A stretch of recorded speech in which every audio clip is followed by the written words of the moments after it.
सही शहर पेश कया तो आजी नज़र में सिंध लाए दुआऊं हमेशा हर घड़ी हर पहर में। कुछ मानू आइन सिंध का कराची अलग करण जे चक्कर में।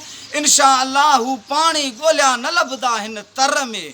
छो त कराची सिंध जी दिल आ, इहा दुश्मन तुझी भुल आ, इहो दम ही ना है कंहिं नर में। मता समझे त सिजावल बदीन आहिनि बर में। ठटो बि अथी हर सिंधी जे जिगर में। तालीमी इदारा अथी जाम शोरो हैदराबाद जे भर में। टंडो मोहम्मद खान टंडो अल्लाह यार हमेशा आहिनि हर सिंधी जे भाकुर में। माण्हू मिठा थी मटियारी जा सबा जड़ा सिंधी रानी दा सांगड़ जे शहर में।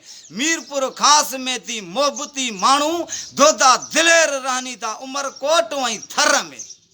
नवाब शाह जा थी नवाब सिंधी नौशरो फिरोज वारन जा बि किला अथई जर में। मीर ऐं खान रानी दा खैर सां खैरपुर में। घट नथी घोटकी यारा सूर्य जवान अथई सखर में। ॾिसी दादू जे सिंधियुनि जी दिलेरी कुआ तूं भॼी वेंदे ॿिर में। लख लहन था लाड़काणे जा सिंधी सूर्य शादात कोट कुर्बता जवान अथई कंबर में। मोतबर माण्हू ऐं शींहं रानी दा शिकारपुर में। अथी नारो सिंध जो कंदकोट कश्मोर झंग झर में। जेका बांध असांजी जान आ टोपी अजरक सिंधियुनि जो शान आ। तूं ख़ुशि नथी दुश्मन मोचड़ा आहिनि तुंहिंजे मुक़दर में। छो त असांजी 5000 साल सकाफ़त पुराणी।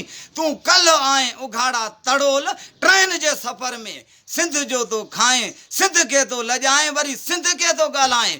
को शहूरी न आहे तो बकर में। सिंध में रहे त सिंधी थी रहो न त सिंधी हथ विझदई पादर में। सिंध ते कई धारन का अरगून तरखान अंग्रेज से भी शिकस्त खाई आ सब जी नज़र में। जेको खेड़े सोई खाए शाह इनायत जो नारो आ घर घर में। हयाती त वरी वीडियो वायरल कंदासूं सिंध जे ज़िक्र में। ॻाल्हियूं त घणियूं आहिनि कहिड़ियूं करे कहिड़ियूं कयूं लतीफ़ खखराणी असांजे ई अंदर में। अस्सलाम वालेकुम GS सिंध।